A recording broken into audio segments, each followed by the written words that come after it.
ওম শান্তি। 7 এপ্ৰিল 2026 বৰ্ষৰ মুৰলীৰ সম্পূৰ্ণ সাৰ কথা। আজি বাবাই কৈছে, মৰমৰ সন্তানসকল, যেতিয়াই সময় পোৱা তেতিয়া একান্তত বহি সঁচা প্ৰেমিকক স্মৰণ কৰা, কিয়নো স্মৃতিৰ দ্বাৰাহে স্বৰ্গৰ বাটচাহী পাবা। আজিৰ গীত ভাগ্য উদয় কৰি আহিছোঁ। পিতাই সন্তানসকলক বুজাইছে, তোমালোকেও কোৱা ওম শান্তি। পিতায়ো কয় ওম শান্তি, অৰ্থাৎ তোমালোক আত্মাসকল শান্ত স্বৰূপ হোৱা। পিতাও শান্ত স্বৰূপ, আত্মাৰ স্বধৰ্মও শান্ত, পৰমাত্মাৰো স্বধৰ্ম শান্ত। তোমালোকো শান্তিধামৰ নিবাসী। পিতায়ো কয়, ময়ো তাৰেই নিবাসী। তোমালোক সন্তানসকল পুনৰ জন্মত আহা, মই নাহোঁ। এই ৰথত প্ৰৱেশ কৰোঁ। এইখন মোৰ ৰথ। এইটো মোৰ শৰীৰ নহয়, এইটো মই ধাৰত লৈছোঁ, কিয়নো মোকো কৰ্মেন্দ্ৰিয়ৰ আধাৰ লাগে। সৰ্বপ্ৰথম মুখ্য কথা বুজাব লাগে যে পতিত পাৱন জ্ঞানৰ সাগৰ শ্ৰীকৃষ্ণ নহয়। শ্ৰীকৃষ্ণই সকলো আত্মাক পতিতৰ পৰা পাৱন কৰি নুতুলে। তেওঁতো আহি পাৱন সৃষ্টিত ৰাজত্ব কৰে। প্ৰথমে ৰাজকুমাৰ হয়, পাছত মহাৰজা হয়। তেওঁৰো এই জ্ঞান নাই। ৰচনাৰ জ্ঞানটো ৰচয়িতাৰহে থাকিব। শ্ৰীকৃষ্ণক ৰচনা বুলি কোৱা হয়। ৰচয়িতা পিতাহে আহি জ্ঞান দিয়ে। এতিয়া পিতাই ৰচনা কৰি আছে। তেওঁ কয়, তোমালোক মোৰ সন্তান। তোমালোকেও কোৱা বাবা মই আপোনাৰ।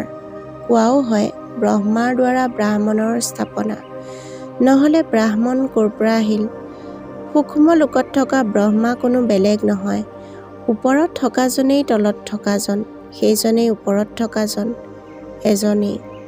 বাৰু বিষ্ণু আৰু লক্ষ্মী নাৰায়ণো একেই কথা। এওঁলোক ক'ৰ? ব্ৰহ্মাই বিষ্ণু হয়, ব্ৰহ্মা সৰস্বতীয়েই লক্ষ্মী নাৰায়ণ। আকৌ তেওঁলোকেই গোটেই কল্প 84 জন্মৰ অন্তত আহি সংগমত ব্ৰহ্মা সৰস্বতী হয়। লক্ষ্মী নাৰায়ণো মনুষ্য। তেওঁলোকৰ দেৱী দেৱতা ধৰ্ম।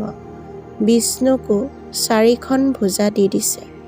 এয়া প্ৰবৃত্তি মাৰ্গ দেখুৱাইছে।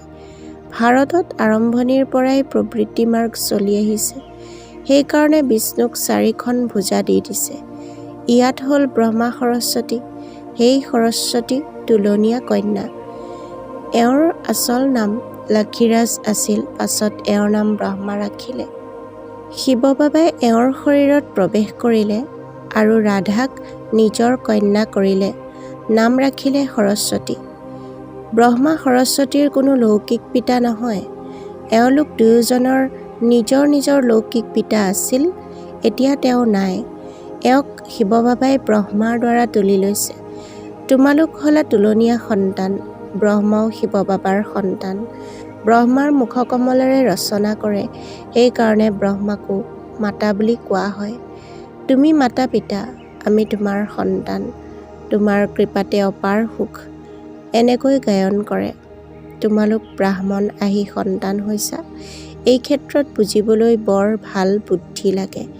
পৰম পিতা পৰমাত্মা জ্ঞানৰ সাগৰ পিতা সংগমত আহি জ্ঞান স্নানেৰে সকলোৰে সদ্গতি কৰে।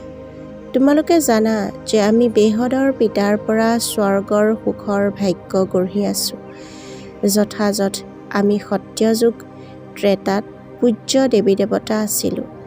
এতিয়া আমি পূজাৰী মনুষ্য। আকৌ তোমালোক মনুষ্যৰ পৰা দেৱতা হোৱা।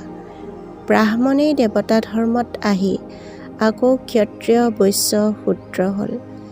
যিসকল সৰ্বপ্ৰথমে আহে তেওঁলোকেই পূৰা 84 জন্ম লয়। যুগৰ দ্বাৰাহে খাট বা বিকাৰৰ লেপ আঁতৰে। যুগতেই পৰিশ্ৰম হয়। হওঁতে বহুত সন্তান জ্ঞানত তীক্ষ্ণ, কিন্তু যুগত কেঁচা। বান্ধোনত থকা মাতাসকল যুগত বন্ধন মুক্ত সকলতকৈও ভাল। তেওঁলোকতো শিৱ বাবাৰ সাক্ষাৎ পাবৰ কাৰণে ৰাতিয়ে দিনে ব্যাকুল হৈ থাকে। তোমালোকে সাক্ষাৎ পাইছা। তোমালোকক কোৱা হয় স্মৰণ কৰা। তেতিয়া তোমালোকে বাৰে বাৰে পাহৰি যোৱা। তোমালোকৰ ধুমুহা বহুত আহে। তেওঁলোক স্মৃতিত ব্যাকুল হৈ থাকে। তোমালোক ব্যাকুল নোহোৱা। তেওঁলোকৰ ঘৰত থাকিও উচ্চ পদ প্ৰাপ্ত হৈ যায়। তোমালোক সন্তানসকলে জানা, বাবাৰ স্মৃতিত থাকিলে আমি স্বৰ্গৰ বাটচাহী পাম। যেনেকৈ সন্তান গৰ্ভৰ পৰা ওলাবলৈ ব্যাকুল হৈ থাকে, তেনেকৈ বান্ধোনত থকা মাতাসকল ব্যাকুল হৈ আহ্বান জনায়। শিৱ বাবা এই বন্ধনৰ পৰা মুক্ত কৰক। দিনে ৰাতিয়ে স্মৰণ কৰে, তোমালোকে পিতাক পালা, সেয়েহে অমনোযোগী হৈ গৈছা। আমি বাবাৰ সন্তান, আমি এই শৰীৰ এৰি ৰাজকুমাৰ হ'মগৈ। ভিতৰি এইটো স্থায়ী আনন্দ থাকিব লাগে, কিন্তু মায়াই স্মৃতিত থাকিবলৈ নিদিয়ে। স্মৃতিত থাকিলে বহুত আনন্দিত হৈ থাকিবা, স্মৃতিত নাথাকিলে শ্বাসৰুদ্ধ হৈ থাকিবা। আধা কল্প তোমালোকে ৰাৱণ ৰাজ্যত দুখ দেখিছা। অকাল মৃত্যু হৈ আহিছে, দুখটো আছেই। লাগিলে যিমানেই চহকী নহওক, দুখটো হয়েই। অকালতে মৃত্যু হৈ যায়। সত্য যুগত এনেকৈ অকালতে নমৰে, কেতিয়াও বেমাৰ নহ'ব। সময়ত বহি বহি নিজেই এটা শৰীৰ এৰি আন এটা লয়। তাৰ নামেই হ'ল সুখধাম। মনুষ্যইতো স্বৰ্গৰ কথাবোৰ কল্পনা বুলি ভাবে, ক'ব স্বৰ্গ ক'ৰ পৰা আহিল। তোমালোকে জানা, আমিতো স্বৰ্গৰ নিবাসী আছিলোঁ, আকৌ 84 জন্ম লওঁ। মই এই শৰীৰৰ আধাৰ লৈ তোমালোকক নিজৰ কৰি লৈছোঁ, আকৌ তোমালোকক স্বৰ্গৰ ৰাজধানীৰ যোগ্য কৰি তোলোঁ। যি যোগ্য হ'ব তেওঁৱেই ৰাজ্যত আহিব। এই ক্ষেত্ৰত আচৰণ ভাল হ'ব লাগে। মুখ্য হৈছেই পবিত্ৰতা। ইয়াতেই অবলাসকলৰ ওপৰত অত্যাচাৰ হয়। ক'ৰবাত ক'ৰবাত পুৰুষৰ ওপৰতো অত্যাচাৰ হয়। বিকাৰৰ কাৰণে এজনে আনজনক অশান্ত কৰে। ইয়াত মাতা বহুত হোৱাৰ কাৰণে শক্তি সেনা নাম গায়ন কৰা হৈছে, বন্দে মাতৰম। এতিয়া তোমালোক কামচিতাৰ পৰা নামি জ্ঞানচিতাত বহিছা, সুন্দৰ হ'বৰ কাৰণে। দ্বাপৰৰ পৰা ধৰি কামচিতাত বহিছা। বিকাৰী ব্ৰাহ্মণে এজনে আনজনক বিকাৰ দিয়াৰ বন্ধনত বান্ধে। তোমালোক হ'লা নিৰ্বিকাৰী ব্ৰাহ্মণ।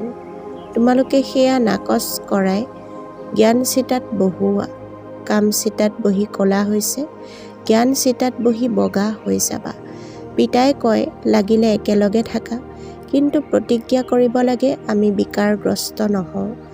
সেইকাৰণে বাবাই আঙুঠি পিন্ধায়। এতিয়া জ্ঞানৰ তৃতীয় নেত্ৰ আত্মাই পাইছে, গতিকে আত্ম অভিমানী হ'ব লাগে। মই এই শৰীৰৰ দ্বাৰা এতিয়া দেৱতা হওঁ। মোৰহে সংস্কাৰ আছে। মনুষ্য সকলো দেহ অভিমানী। পিতা আহি দেহি অভিমানী কৰি তোলে। পিতাই কয়, মই বিন্দু সদৃশ। তোমালোকেও নাজানিছিলা, এওঁ নাজানিছিল। এতিয়া পিতাই বুজায়, এই ক্ষেত্ৰত সংশয় আহিব নালাগে, নিশ্চয়তা থাকিব লাগে। বাবাই নিশ্চয় সত্যই কয়, সংশয় বুদ্ধি বিনশ্যন্তি। তেওঁলোকে পূৰা উত্তৰাধিকাৰ নাপাব। আত্ম অভিমানী হোৱাৰ ক্ষেত্ৰতেই পৰিশ্ৰম হয়। ভোজন ৰান্ধোতে বুদ্ধি পিতাৰ সৈতে থাকিব লাগে। প্ৰত্যেক কথাতে এইটো অভ্যাস কৰিব লাগে। ৰুটি বেলোতে নিজৰ প্ৰেমিকক স্মৰণ কৰি থাকিবা। এইটো অভ্যাস সকলো কথাতে লাগে। যিমান সময় আজৰি পোৱা স্মৰণ কৰিব লাগে। স্মৃতিৰ দ্বাৰাই তোমালোক শতপ্ৰধান হ'বা। 8 ঘণ্টা কামৰ কাৰণে ছুটি, তাৰ মাজতো একান্তত গৈ বহিব লাগে। তোমালোকে সকলোকে পিতাৰ পৰিচয়ো শুনাব লাগে। আজি নহ'লে কালিলৈ শুনিব। পিতাই স্বৰ্গ স্থাপন কৰে। আমি স্বৰ্গত আছিলোঁ, এতিয়া আকৌ নৰকবাসী হ'লোঁ।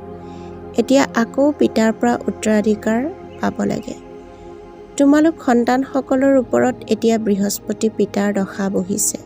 কেৱল বৃক্ষপতিক স্মৰণ কৰা, পবিত্ৰ হোৱা, বছ। আজিৰ বৰদান, কৰণ কৰাৱনহাৰৰ স্মৃতিৰে সহজ যোগীৰ অনুভৱ কৰোঁতা সফলতা মূৰ্ত হোৱা। যিকোনো কাৰ্য কৰোঁতে এইটোৱে যাতে স্মৃতি থাকে যে এইটো কাৰ্যৰ বাবে নিমিত্ত কৰি তোলোতা মূল আধাৰ কোন। মূল আধাৰ অবিহনে কোনো কৰ্মত সফলতা পাব নোৱাৰি। সেয়েহে যিকোনো কাৰ্য কৰোঁতে কেৱল এইটোৱেই ভাবা যে মই নিমিত্ত, কৰাওঁতা স্বয়ং সৰ্বসমৰ্থ পিতা। এইটো স্মৃতিত ৰাখি কৰ্ম কৰা, তেতিয়া সহজ যোগৰ অনুভূতি হৈ থাকিব। তেতিয়া এই সহজ যোগে তাত সহজে ৰাজ্য কৰাব। ইয়াৰ সংস্কাৰ তালৈ লৈ যাবা। আজিৰ শ্লোগান, ইচ্ছাসমূহ প্ৰশ্ৰয়ৰ সমান, তোমালোকে পিঠি দি দিয়া, তেতিয়া পিছে পিছে আহিব। ওম শান্তি। সেৱাৰ সুবিধাৰ অৰ্থে আমাৰ এই চেনেলটো লাইক, ছাবস্ক্ৰাইব আৰু ঈশ্বৰীয় পৰিয়ালৰ সদস্যসকলৰ সৈতে শ্বেয়াৰ কৰিব বুলি আশা কৰিলোঁ। ধন্যবাদ।